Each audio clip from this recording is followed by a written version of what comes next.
Bonjour à toutes et bonjour à tous, Valentin Franc avec vous pour ce nouveau point de marché du jeudi 23 novembre 2017. Alors bienvenue à tous, je vais commencer par celui à la salle de trading. Alors bonjour à vous Philippe, j'espère que vous allez bien, Didier également, Bruno, l'AUD, USD s'il te plaît, très bien, je vais y venir Bruno, Frédéric que je salue également, Eliane, bien le bonjour à vous Eliane, François, et bien écoutez. Bonjour à vous aussi mon cher François, Franck, Frédéric, voilà, bonjour à toutes et à tous, chers habitués, chers auditeurs, chères auditrices, voilà, peu importe. On va commencer tout de suite donc ce webinaire. Comme vous le savez, aujourd'hui c'est Thanksgiving. Les marchés japonais étaient fermés cette nuit, donc il n'y avait pas de cotation sur le Nikkei. Les marchés US seront fermés également. Et nous attendons donc aujourd'hui PMI de la zone euro ce matin, avec le PIB britannique. On a déjà eu le PIB allemand qui a été publié à 8 heures, que nous allons voir ça dans un petit instant. Et ensuite, globalement, ça sera tout. On commence tout de suite par l'avertissement légal sur le risque. Alors le trading avec effet de levier amplifie toujours les gains et les pertes. Un compte risque limité présente un risque de perte du capital investi. L'investissement sur compte titre présente un risque de perte en capital. IG fournit, excusez-moi, un service d'exécution d'ordre. La présentation est à titre indicatif et ne saurait être considérée comme un conseil ou une recommandation. Alors hier, après trois records de suite pour Wall Street, nous avons eu seulement le Nasdaq qui a pu marquer encore une fois un nouveau record, mais on peut voir que le Dow Jones, le S&P ont reculé, le DXY également suite aux propos de la Fed, que nous allons voir ça dans un petit instant, les rendements obligataires américains de même, le gold perd du terrain, comme je vous ai dit, le Nikkei ne cote pas aujourd'hui étant donné que c'est fermé, le Hang Seng pareil, gros repli cette nuit, et le MSCI Pacifique qui progresse. Alors, avant de parler de ce calendrier économique, je vais faire un petit point sur le compte rendu de la Fed d'hier. Alors, qu'est-ce qu'a indiqué le compte rendu Alors, le compte rendu confirme une hausse des taux qu'il y aura en décembre. Maintenant, il y a clairement une division, une nouvelle division sur l'inflation aux États-Unis de par les membres de la Fed. Alors, il y a la majorité qui voilà, sont tout de même confiants, mais par exemple, nous avons Janet Yellen qui en début de semaine a évoqué la faiblesse de l'inflation et encore une fois pendant ce compte rendu il y a réellement eu une division entre les membres de la Fed. Bon, il y a une majorité qui sont confiants, mais voilà, il y a quand même une minorité qui s'inquiète et qui attendent, qui espèrent voir une inflation remonter avant de durcir la politique monétaire. Voilà, donc clairement petite instabilité de la part des membres de la Fed. Le dollar a clôturé donc dans le rouge. Voilà. Donc on a eu le PIB allemand ce matin, 2,8% dans la lignée pardon de la deuxième estimation. Donc là c'est la troisième, c'est l'estimation finale. Voilà, donc il y a 2,8% et 2,3%. Donc ça c'est une autre pardon, c'est une autre méthode de calcul. Voilà, ce qui vous intéresse c'est la 2,8.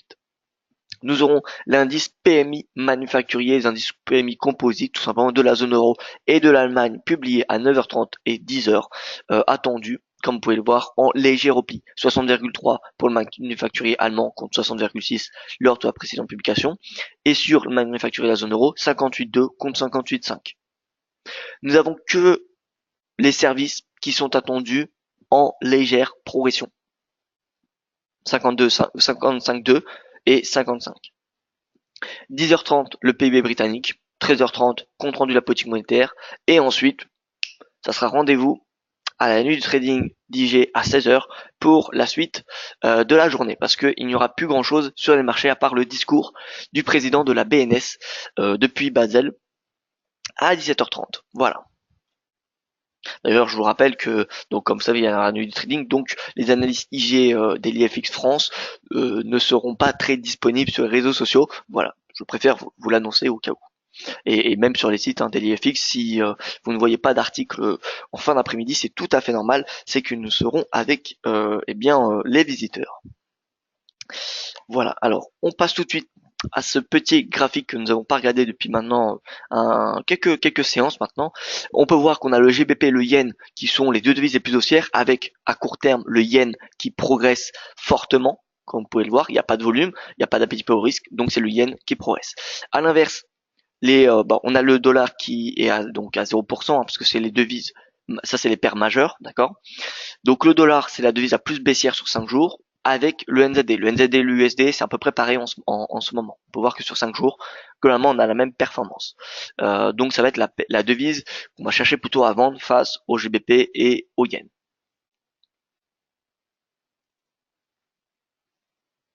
Alors, on regarde, on commence par le DXY, viendront ensuite les paires majeures, les paires croisées, les indices, mais bon, les indices, autant vous dire que il ne va rien avoir sur les indices. Déjà qu'en ce moment, il n'y a pas grand chose, mais alors avec Thanksgiving et demain Black Friday, ça va être compliqué d'avoir des stratégies intraday. Bref, on commence par le DXY. Le DXY qui a cassé cette oblique baissière, cette oblique haussière qui vient chercher tous les points les plus bas depuis le rebond engagé au mois de septembre. Voilà, donc on a techniquement un signal baissier qui pourrait continuer jusqu'à 92,40. Voilà. Alors, est-ce que c'est le moment de passer réellement à la vente sur DXY? Moi, j'ai un petit peu de mal à shorter le DXY en ce moment. Bien qu'au premier semestre, voilà, j'étais tout à fait d'accord pour une baisse, pour vendre le dollar. Mais personnellement, vraiment pour avoir une conviction baissière suffisante pour shorter le dollar, moi, j'attendrai une clôture des nouveaux plus bas, tout simplement. Voilà. Donc, si on clôture en dessous de 91 points, là, concrètement, il n'y aura pas réellement de facteurs qui pourraient justifier une hausse. À part si on a une divergence haussière qui se forme au précédent support, au précédent plus bas. Mais sinon, si on a une clôture, un breakout, dans ce cas-là, bon, j'adapterai un nouveau sentiment, conviction baissière. Voilà. Donc là, pour le moment, bon, certes, cassure d'une oblique, le signal est baissier jusqu'à 92,40, mais le cours pourrait très bien rebondir sur ce support-là. Donc voilà. En tout cas, comme vous savez, les marchés US sont fermés. Là, ils sont en week-end. Ils sont en week-end. Donc pour aujourd'hui, demain, c'est Black Friday, c'est fermé également aux États-Unis. Donc il y aura pas, il y aura pas de volume de la part de Wall Street. Donc s'il n'y a pas de volume de la part de Wall Street, nous allons connaître des journées assez neutres, à l'image de ce qu'on avait connu en début de semaine et en fin de semaine dernière, comme ici. Hein. Voilà. Donc ça va être très très neutre. Donc encore une fois, le dollar, ça va pas réellement être la devise la plus intéressante pour aujourd'hui et pour demain. Mais on va regarder quand même l'AUD-USD pour vous, Bruno. Alors l'AUD-USD, petit rebond, rebond. Voilà. Rebond pourquoi? Eh bien parce que déjà le dollar se replie. Ce qu'il faut comprendre, c'est que le dollar s'est replié avec la Fed, donc on a l'AUD qui gagne du terrain. L'AUD comme toutes les autres devises majeures. Voilà. Donc l'AUD rebondit. Ça va permettre pour ceux qui ne sont pas à la vente, eh bien de passer à la vente. Si vous avez bien évidemment une conviction baissière sur le cours, si vous avez une conviction baissière, le point d'entrée intéressant pour passer à la vente, c'est cette résistance à 0,7650. 0,7650, techniquement, ça se short. C'est en tout cas là où nous avions shorté en début du mois pour viser les 0,7425.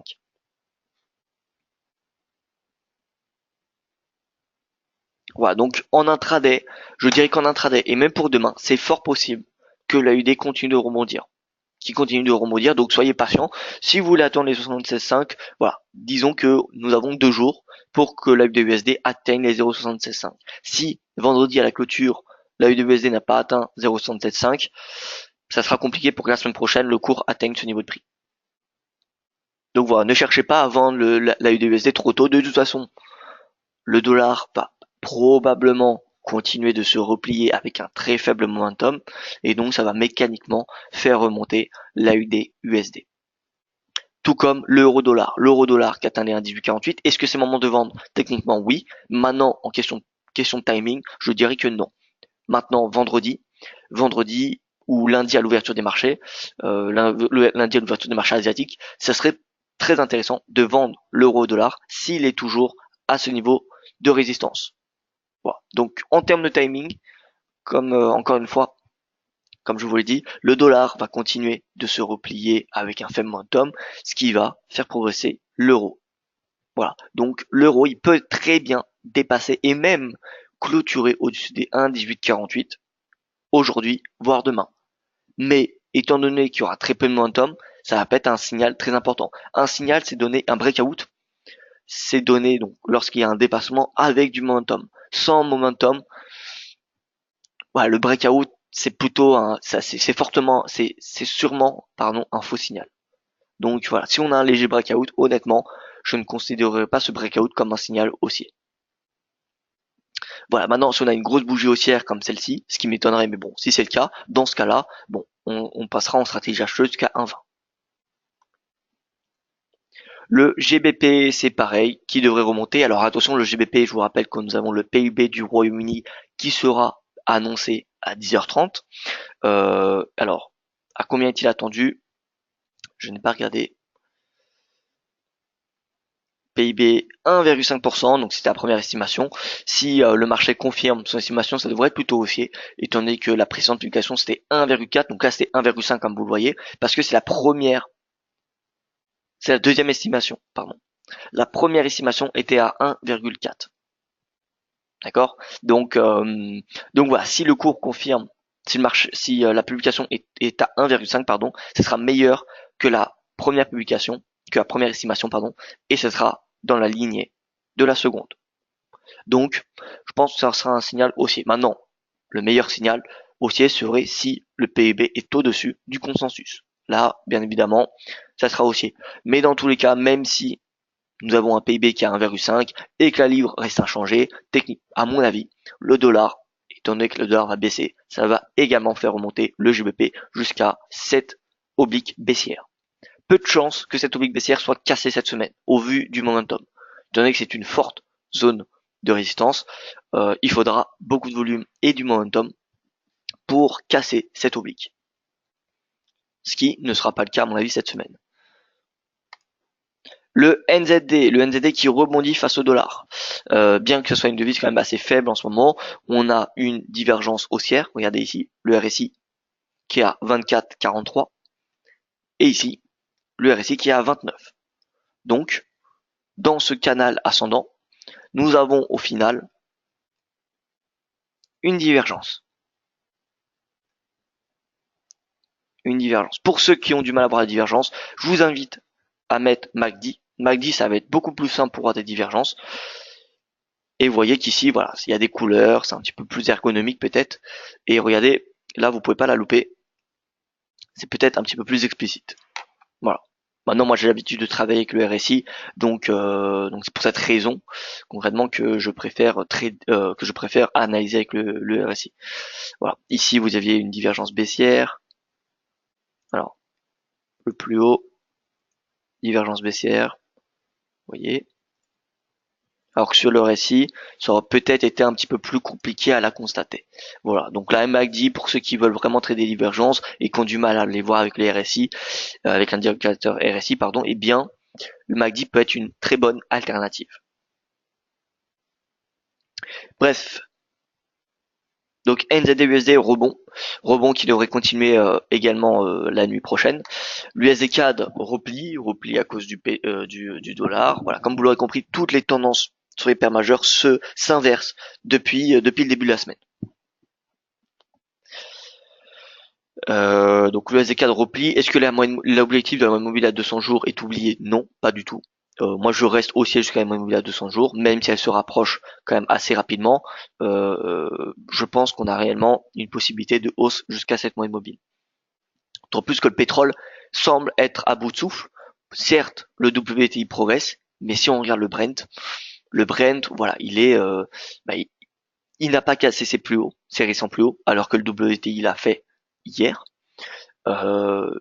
Donc voilà, le Brent, je vous rappelle que c'est le baril international. Hein. C'est le WTI, c'est le baril du Texas qui est échangé au sein même des États-Unis, on va dire dans l'Amérique du Nord. Voilà. Mais le pétrole international, c'est le Brent. Et le Brent a un impact de 2/3 sur les prix de pétrole. Voilà. Donc le Brent qui, bon, est-ce que cette hausse est totalement justifiée? Vous connaissez mon opinion, je ne pense pas. Je pense que lorsque le gel de la production va être annoncé, l'extension, pardon, du gel de la production va être annoncée, le marché, je pense, va vendre la nouvelle. Voilà. Parce que cette hausse, elle est trop importante pour un simple gel. Je vous rappelle que lorsqu'on a eu le deuxième gel de la production de l'OPEP, ici c'était le premier, le deuxième n'a pas eu d'impact. Donc voilà, je ne vois pas pourquoi cette hausse est autant justifiée. Certes, on a l'Agence internationale de l'énergie qui a indiqué que la demande allait augmenter en 2018, mais elle a la semaine dernière revu à la baisse la demande. L'OPEP, c'est pareil. L'OPEP a indiqué qu'en 2018, la demande va être plus importante et que l'offre va augmenter mais à un rythme moins important que la demande, ce qui va contribuer à rééquilibrer le marché. Mais est-ce que ce rééquilibrage assez lent, hein, parce qu'il est assez lent, il va être assez lent ce rééquilibrage, est-ce que ce rééquilibrage justifie cette hausse? Moi, je ne pense pas. Voilà. Donc le SDCHF continue de baisser, jusqu'à 38,2. Il n'y a pas grand chose à faire sur le SDCHF. Le SDN casse sa moyenne mobile à 200 jours. Alors vous voyez, plus qu'à moyenne mobile à 200 jours, bien que pour moi c'est un niveau de support très important. C'est vraiment le momentum, ce support du momentum qui va être particulièrement intéressant. Regardez ici, divergence haussière, divergence haussière, divergence haussière, et même ici nous avions eu une divergence haussière. Donc ce que j'attends particulièrement, c'est que le RSI forme une divergence avec le prix au niveau proche en tout cas de ce support.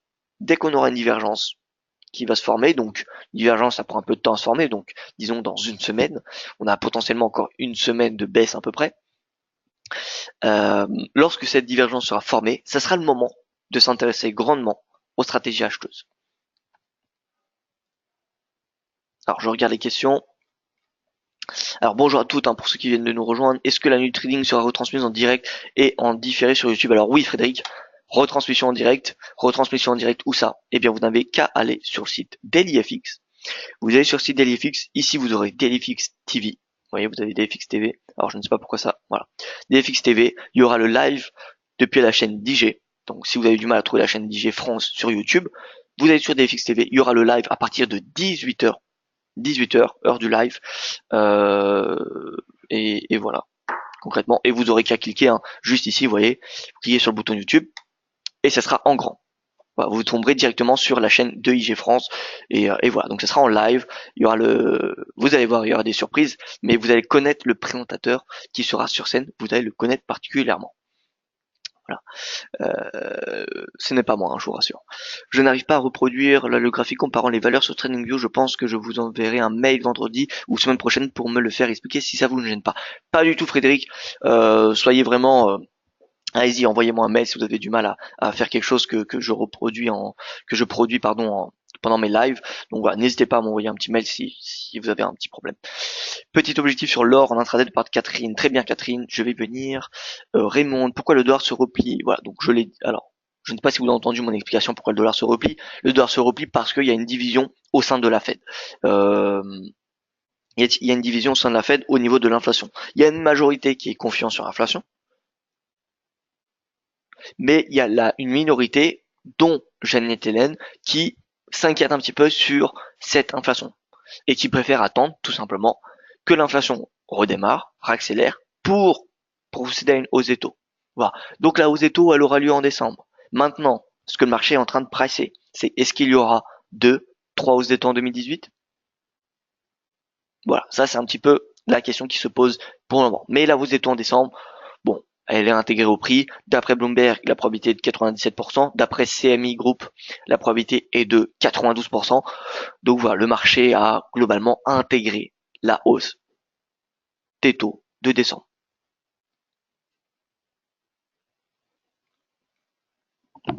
Alors, je reviens sur la plateforme. J'ai une question sur l'euro UD, sur l'or. Alors, l'euro UD. Mince. Alors l'euro AUD rebond hier depuis le niveau de support à 1,5471. Moi, comme je l'ai dit hier, je pense que le cours peut réellement revenir à ses précédents sommets, aux environs des 1,56. Donc ça fait pas beaucoup de pips, je vous l'accorde, mais voilà, 1,56, ça me semble largement possible. Étant donné que le pétrole, quand même, a fortement rebondi hier, et bien forcément suite à la baisse du dollar, le gold rebondit, excusez-moi. Donc le gold rebondit. Aujourd'hui, bon, le dollar, comme je vous dis, je l'attends un petit peu à la baisse. Donc le gold devrait soit consolider, soit légèrement augmenter. Mais concrètement, cette résistance-là, regardez ici, cette résistance, ici, vous voyez que le cours a buté après le compte rendu de la Fed à ce niveau de résistance. Donc même avec des volumes, même avec la volatilité entre guillemets, le cours n'a pas cassé. Donc sans volatilité, c'est peu probable que le cours casse cette résistance. Donc concrètement, je pense que le gold peut continuer à progresser jusqu'à 1294 à court terme. À court terme. Ça veut dire aujourd'hui ou demain. Mais voilà, faut vraiment pas s'attendre à des mouvements importants. Voilà, sinon nous allons être déçus. Pensez-vous que le gold en décembre retrouve une tendance haussière comme les statistiques le démontrent chaque année? Préparation des stratégies acheteuses ou trop tôt pour s'y préparer? Merci Valentin. Alors gold, est-ce qu'il progresse en décembre? La statistique, eh bien écoutez, regardez, pour ceux qui ne connaissent pas ce site web, tac, Equity Clock. Equity Clock, ça, en fait, c'est un site qui regroupe la saisonnalité des indices vous voyez, du PIB canadien, la tendance, etc. Donc voilà, ça peut être assez intéressant. Nous regardons les futurs commodities et on va regarder le gold. Palladium, cacao, donc c'est en anglais, hein, mais bon, honnêtement, il est assez basique, hein, donc vous n'aurez pas de mal à comprendre. Gold futur. Gold futur, on peut voir qu'en décembre, gain frequency 45%. Donc ça veut dire que au mois de décembre, il y a 45% du temps pendant ces 20 dernières années, vous voyez, past 20 years. Donc ces 20 dernières années, le gold a été profitable en décembre que, entre guillemets, 45% du temps. Et en moyenne, ça faisait une progression de 0,4. Voilà, donc le mois de décembre n'est pas forcément le meilleur mois. Par contre, en janvier, février, août, septembre, vous voyez, août, septembre, 70%. Donc voilà, décembre, pourquoi pas, on aura peut-être une hausse, mais en tout cas, d'un point de vue statistique, ces 20 dernières années, le gold a été profitable en décembre 45% du temps, donc moins d'une fois sur deux. Voilà. Donc, est-ce qu'il faut mettre en place des stratégies acheteuses sur le gold en ce moment? Moi, honnêtement, j'ai du mal à vous dire oui, tout simplement parce que je crois quand même au dollar. Comme vous le savez, j'ai une opinion plutôt haussier, donc la hausse du gold devrait être assez limitée. Maintenant, c'est probable que le gold oscille entre 1300 et la moyenne mobile à 200 jours pendant le mois de décembre. On aura peut-être des excès au-dessus, mais de pas grand-chose. Voilà, donc pour moi, ça m'étonnerait réellement qu'on ait un retour au sommet en décembre. Parce que ce sommet-là, je vous rappelle qu'il a été inscrit à cause des différents tests de missiles de la Corée du Nord. Sans les tests de missiles de la Corée du Nord, le gold ne serait pas intervenu jusqu'à 1350$.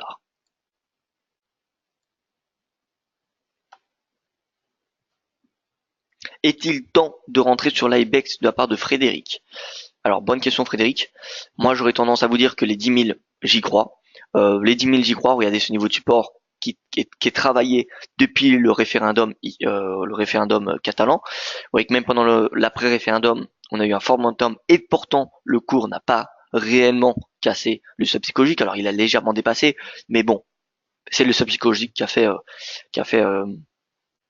barrage. C'est plutôt une zone, un seuil psychologique. Hein.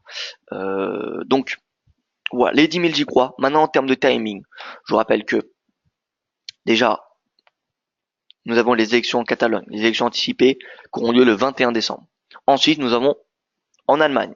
Je rappelle que l'Allemagne, c'est un petit peu le moteur de la zone euro. Si l'Allemagne va mal, c'est tout la zone euro qui a du mal à progresser.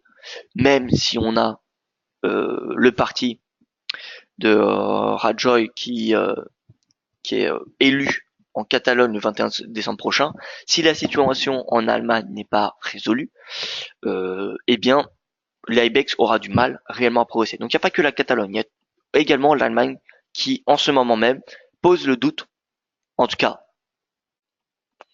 nous n'allons pas être pessimistes, mais simplement invite à faire une pause sur les marchés actions. Voilà, nous avons eu le référendum catalan, maintenant les inquiétudes en Allemagne, donc voilà, patience. En termes de timing, ce n'est pas le moment de rentrer à l'achat. Maintenant, en termes techniques, moi j'ai toujours une conviction haussière au-dessus des 10 000 points. 10 000 points, c'est une zone solide.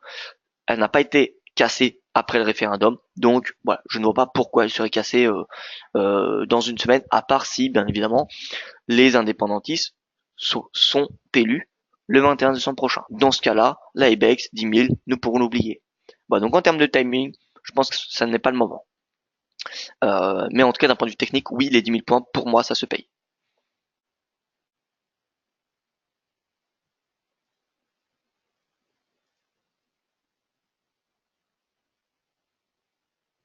Make sense de la part de Frédéric. Eh bien écoutez, c'est parfait Frédéric. Le sachef yen est juste au-dessus de ça et même de 100 semaines pour des allers et retours intraday pour peu de pips. Alors, regardons un petit peu le CHF yen. C'est vrai que c'est pas une devise qui m'intéresse énormément étant donné que le CHF et le yen ont à peu près le même comportement. C'est deux devises un petit peu refuge, même si la BNS essaye justement d'enlever ce caractère de devise refuge à sa devise. Euh, donc CHF yen, on va regarder 200 semaines. 200 semaines, elle est juste ici la 200 semaines, qui fait une très belle résistance au passage. 50 semaines ici. Bon, la tendance elle est elle semble un peu baissière quand même depuis le mois d'octobre. En journalier, qu'est-ce que nous avons? Cassure de l'oblique, sans réel momentum, comme vous pouvez le constater. Le cours semble être sur ce niveau de support à 113. Bon, honnêtement, ça chafienne, je n'ai aucune conviction, pour être honnête avec vous. Le RSI, pas de divergence. En journalier non plus, j'ai regardé. Pas de divergence en journalier. On va regarder avec la MACD quand même. MACD. Alors si on trace avec les plus bas.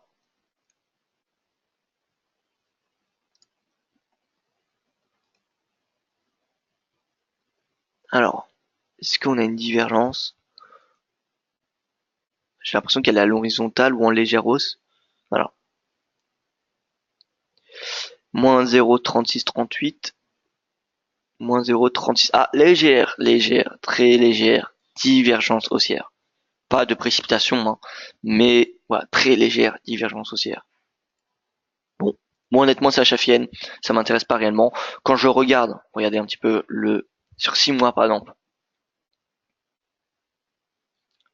le CHF en gris, le yen en jaune. Vous voyez, c'est deux devises qui sont à peu près identiques. Alors certes, parfois il y a des divergences de corrélation, des inversions de corrélation, mais au final, ils ont, aux yeux du marché, le même caractère. C'est des devises entre guillemets refuge, et donc dès que le yen est acheté, eh bien en général le CHF l'est aussi. Maintenant, ce n'est pas corrélé 100% positivement, ce qui est un peu normal puisqu'il y a une différence de politique monétaire entre les deux banques centrales, mais voilà, ça reste deux devises qui se suivent, donc forcément il n'y a pas réellement de tendance. Il n'y a pas réellement de tendance sur le CHF yen. Et ce, depuis maintenant plusieurs mois.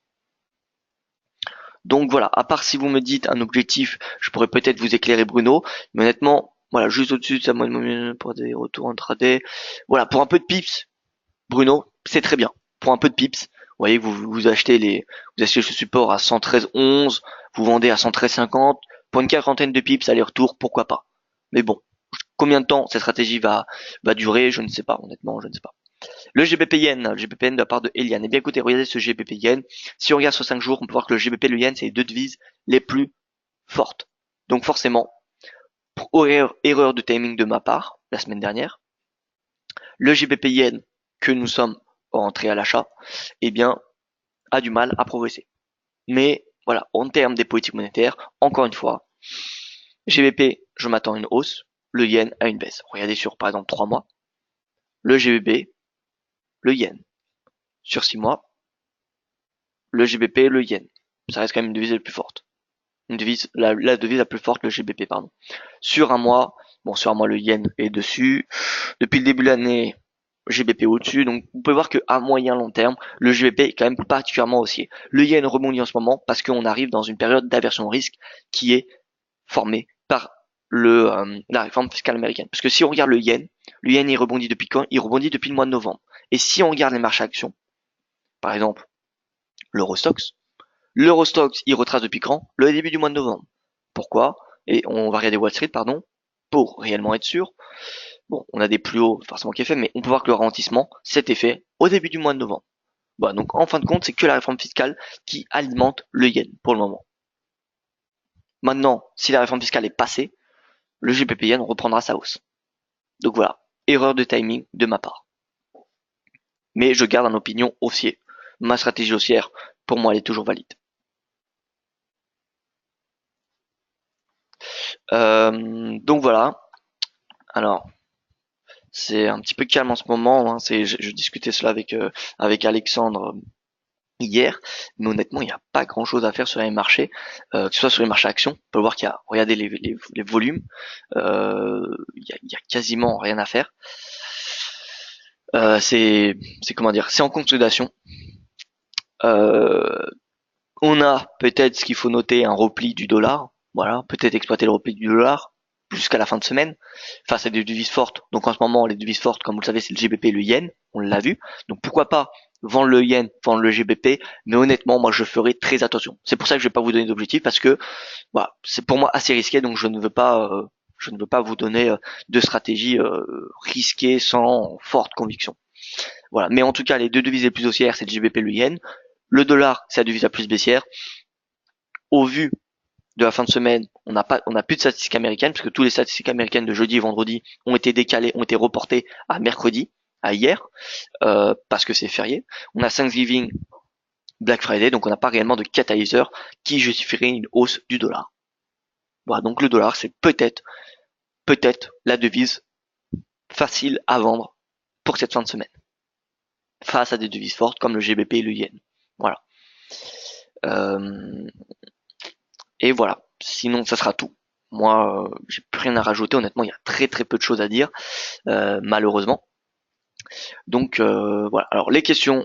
Bonjour, quel sentiment sur l'Eurocad? Eh bien écoutez, l'Eurocad, moi je m'attends encore à une hausse. Euh, Pourquoi? Eh bien parce que le CAD, encore une fois, je ne vois pas ce qui justifie réellement la hausse du pétrole, en tout cas aussi de façon aussi importante. Donc bien que l'Eurocad, vous voyez, est en consolidation depuis le mois de juin, je m'attends à ce que l'euro superforme le dollar canadien à court terme. Par exemple, si le pétrole échoue, marque, comment dire, repart à la baisse, voilà, si le pétrole repart à la baisse, eh bien le CAD baissera. Et dans ce cas, l'euro-CAD montera. Il montera jusqu'à où? Eh bien jusqu'à ses précédents sommets. Et donc en fait, mon analyse haussière sur l'euro-CAD repose exclusivement sur les prix du pétrole et à court terme sur le dollar. Le dollar se replie, donc l'euro progresse, et le pétrole est sous résistance, et je ne le vois pas marquer un breakout. Donc j'ai une opinion plutôt soit de consolidation, soit baissier, ou au mieux baissier, pardon. Et donc dans ce cas-là, ça aurait un impact positif sur l'euro-CAD.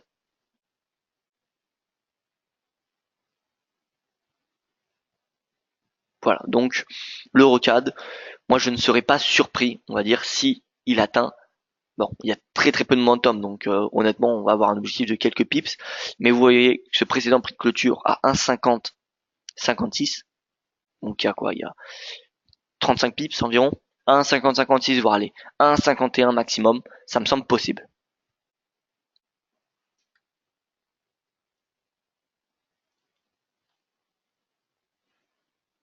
Alors, USD à vendre à très court terme, voilà. Mais honnêtement, bah, pour moi, c'est assez risqué à vendre parce qu'il n'y a pas de catalyseur qui justifierait un rebond du dollar pour cette fin de semaine. On n'a plus de statistiques macroéconomiques importantes, nous n'avons plus de banque centrale, enfin, on n'a plus de Fed, on n'a pas de Sénat, nous n'avons rien qui pourrait alimenter une hausse du dollar. S'il y a une hausse, c'est simplement technique. Donc, il faut surveiller les supports du DXY. Les supports du DXY sont, je ne dirais pas loin, mais nous sommes pas proches. Vous voyez que le support, il est là. Donc, on a, d'un point de vue technique, une poursuite de la baisse qui est quand même peut-être, comment dire, exploitable à court terme. Maintenant, encore une fois, à moyen long terme, moi je garde une opinion aussi pour des raisons fondamentales.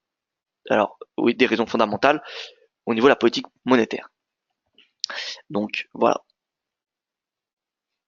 Ou à acheter au plus bas, eh bien écoutez, oui, l'idéal, ce serait d'acheter le dollar au plus bas, par exemple à 95,54 ou 91, avec une divergence haussière, ça serait l'idéal. Maintenant, pour le moment, voilà, on n'a pas de divergence haussière. Vous voyez que le momentum est orienté à la baisse, tout comme le prix.